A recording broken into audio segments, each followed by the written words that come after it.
Hello everyone, my name is Varun Joshi. I am a senior data engineer in AWS and I am here presenting my talk at AWS Community Day at Pwani, Kenya. First of all, thanks to the organizers for giving me this opportunity to present my talk. Today we'll be talking about why most LLM systems fail in production and how we can use this architecture that I will present to fix them.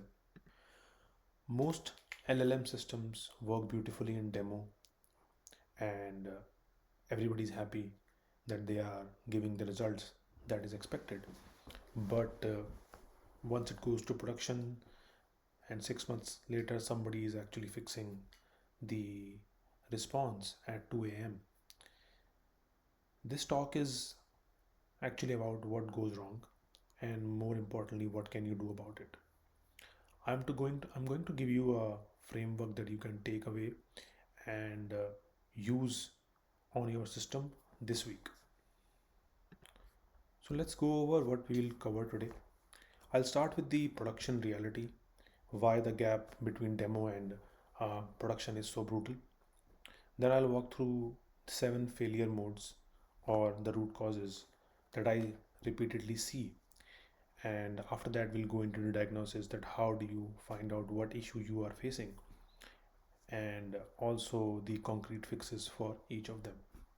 And finally, we will look at the production ready LLM architecture, that how and what is needed for LLM architecture to be foolproof and production ready. So let me show you a number. 87% of LLM production deployment experience significant failure within 6 months. And this is a huge number.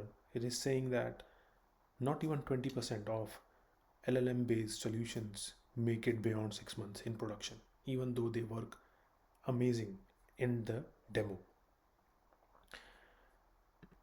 And by failure, we are not saying that it is a catastrophic collapse, but it is a degradation of a LLM based solution which suddenly goes downhill, where it is giving you wrong or bad responses with time.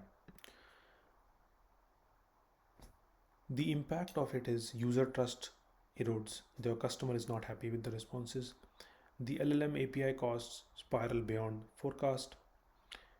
There are multiple fixes that are being made by developers to make sure that the LLM solution works as expected, but they are not able to reach that point.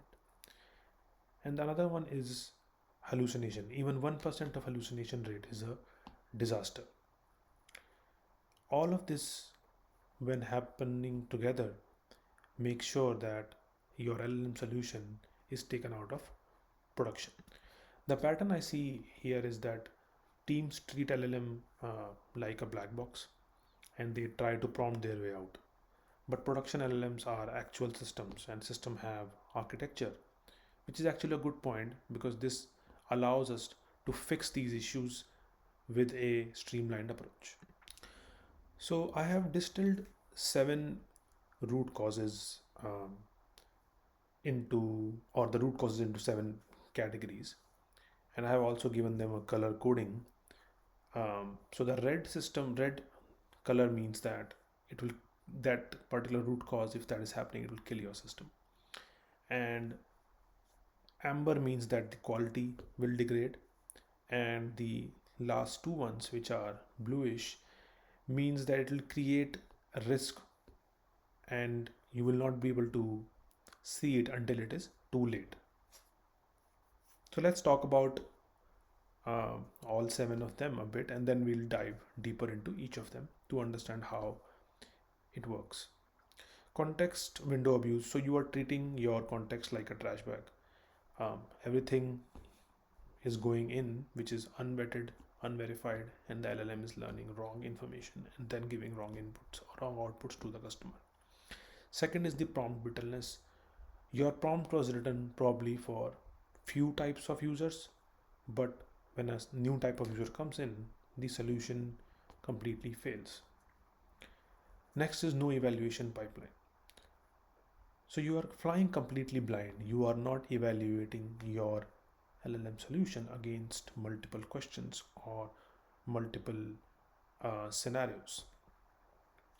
And you won't know this until the user comes back and tells you that the solution or the answers are completely wrong.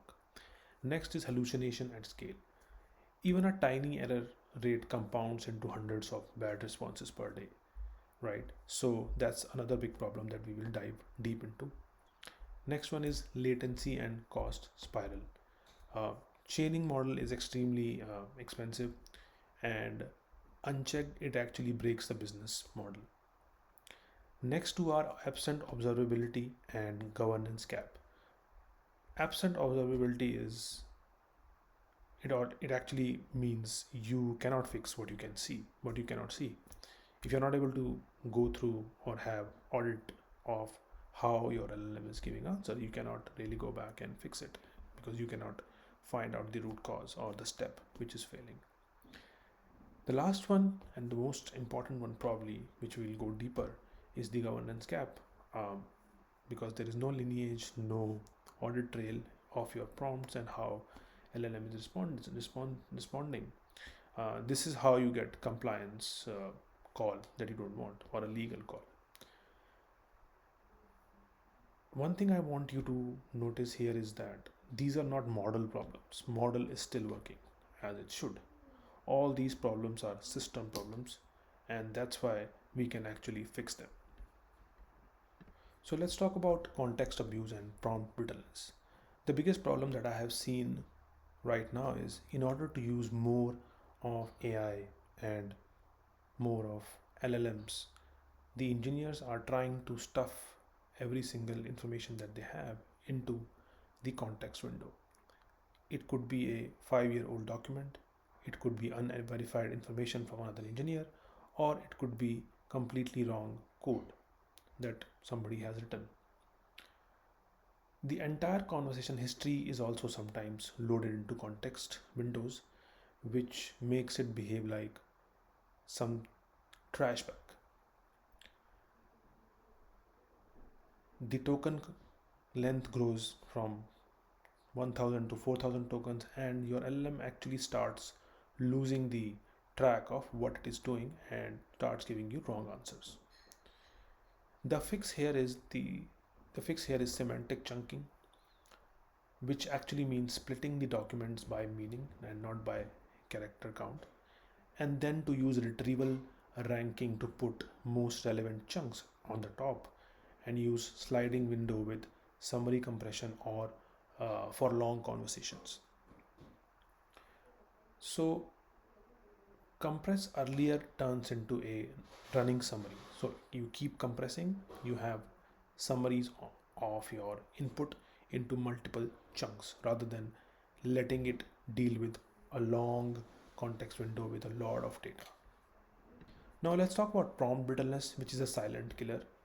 You write a prompt on a Tuesday afternoon and you test it for 20-30 examples. It works great, you ship it. And then user inputs something slightly different, which causes the whole system to behave in a very different way. And here is where the model or the LLM system falters. The fix for prompt brittleness is that it's in three parts. The first one is that you build an adversarial test suite, deliberately craft edge cases of your input that would break the naive prompt, and also run automated regression on every single prompt change. If your prompt changed, your evals have to run, and it should be non-negotiable. Next one is the no evals. Let me be blunt with you. If you are shipping an LLM system without evaluation, then you are setting yourself for failure because you do not know what your system is doing. Full stop. The thing is that you do not know when the quality is getting degraded because you do not have eval. You do not understand the behavior of your model in various scenarios, and prompt iteration is pure vibe. So you are unaware of the behavior of your LLM. The fix here is actually to build LLM as judge evaluation system. You need to have a golden test set, at minimum 100 real examples drawn from actual user interactions, and then you run it against your CI/CD pipeline. So every change, every model update goes through this eval. Next one is hallucination at scale. So here is a math actually that I have seen, and you should hear this one. Even if your hallucination rate is 2%, which sounds very small, uh, you are actually serving 10,000 queries a day, and that is, if 2% are hallucinated, then you can understand that your wrong responses are reaching a lot of users. Then that's not a rounding error, this is a product crisis waiting to happen. The fix here is to understand how to use RAG. So RAG with source grounded generation forces the model to cite sources. You need to make sure that whatever your model is answering, it is giving you the resources it is using to create that answer, rather than hallucinating and creating something which is not true. How do you check it? You need to run the same query n times and see if the answer is consistent or not. You need to have a confidence score with fallback of human review in cases where the whole case is quite critical. So you cannot have human completely out of the loop, because you need them to verify the answers so that you understand how your model is behaving. And it is extremely important that you catch those wrong answers before they reach your customers or your critical reports. Next one is latency and cost spiral. So you build a chain where you retrieve the data, summarize, the LLM reasons it with it and generates the answer. It works, and you add another step and another, and after 6 months that chain is maybe having 100 steps, and each step is actually calling your big frontier model even though it doesn't need to, and that increases your cost exponentially. Now, because your frontier model is being called many times, your cost is much higher than what was forecasted. The fix is semantic caching of high frequency queries and async parallel chains where steps don't depend on each other. That's the first one, where you basically cache frequently asked queries. And second one is model routing. You need to understand that you cannot use your frontier model for every single question.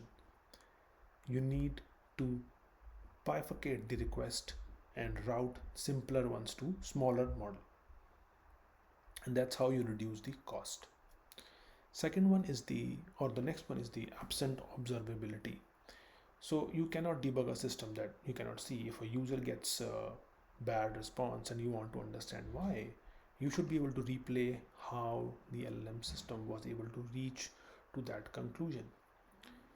Can you see the exact prompt that was sent? Can you go back and see each step that happened until a wrong answer was given? If the answer is no, you are operating blind. Uh, but you need to overcome this issue by instrumenting everything.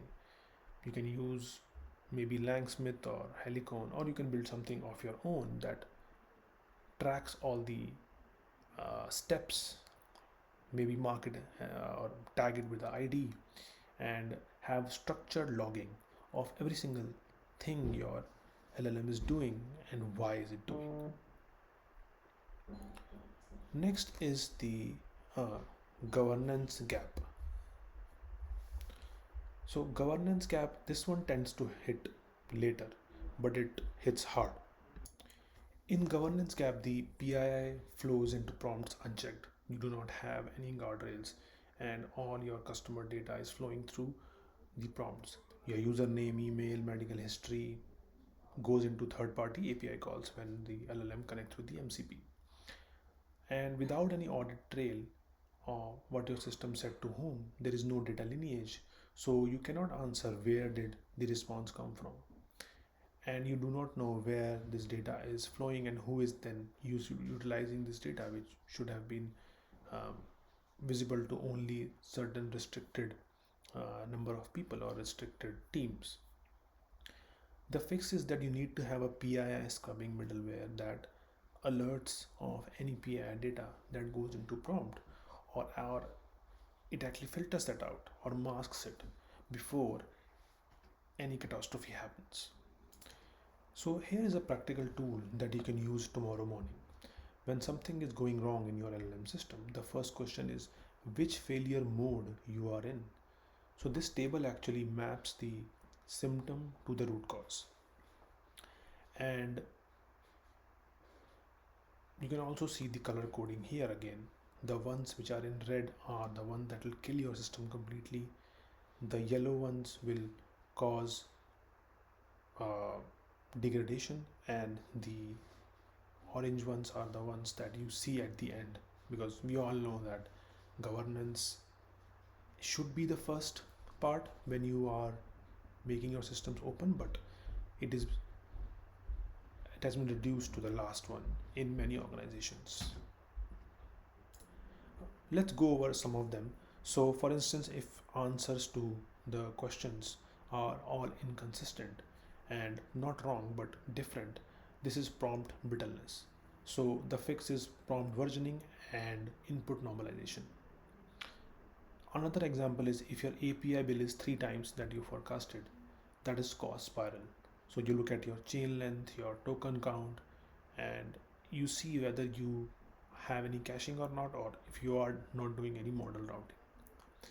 And the another example that I have seen a lot is if your system works perfectly in testing but fails in production, you almost have no evaluation pipeline. I think this is probably the biggest one, because everybody wants their model to be um, deployed in production fast, and they do not want the evaluation or LLM as a judge to be created. So what do you do now? I have organized the fixes into 3 phases, and you don't have to do all of it at once, but the sequence actually matters. So first one is that stabilization phase. Before you fix anything, you need to see what is happening.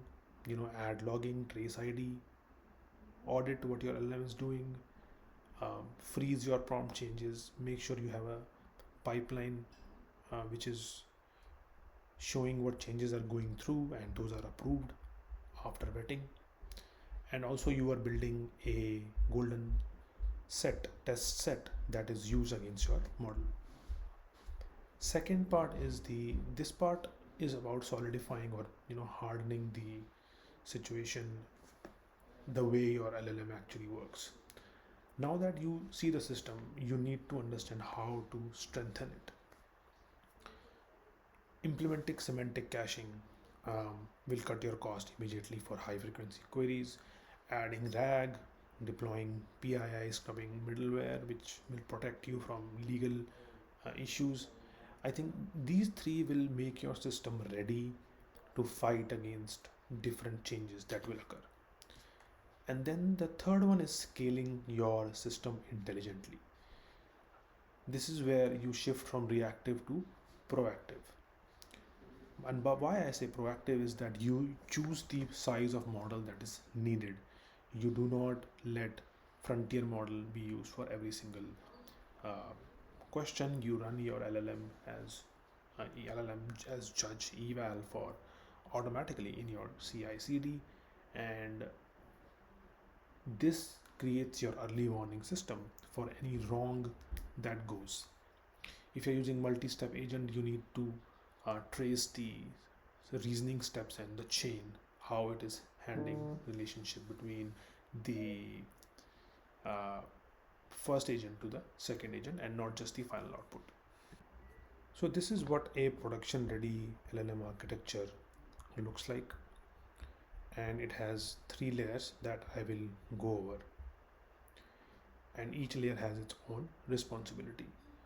So you look at the top, the user input flows through input validation, PI scrubbing before anybody else touches it. Semantic cache checks whether we have answered the questions before.